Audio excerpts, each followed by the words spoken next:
আমলকি খুবই উপকারী একটা ফল, কিন্তু এর টকের কারণে অনেকেই এটা খেতে পছন্দ করে না। তবে আজকের এই রেসিপিটা ছোট থেকে বড় সবাই পছন্দ করবে। তো ফার্স্টে আমলকিগুলাকে ভালোভাবে ধুয়ে একটু ভাপ দিয়ে নিতে হবে। ভিডিওতে আমি যেভাবে দিচ্ছি এভাবে ভাপ দিয়ে নিলে খুবই ভালো হয়।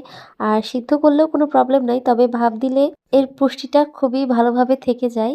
তো এই আমলকির চকলেটটা বানানোর পরে আমার মনে হচ্ছিল যে আমি আরও বেশি করে কেন বানিয়ে রাখলাম না, এত মজা ছিল এটা।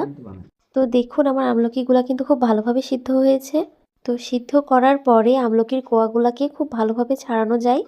তো দেখুন আমি এইভাবে ছাড়িয়ে নিচ্ছি। খুব ইজিলি এটা করা যায়। আমলকির এই চকলেটটা বানানোর জন্য কিন্তু এভাবেই করে করতে হবে, আমি যেভাবে করছি।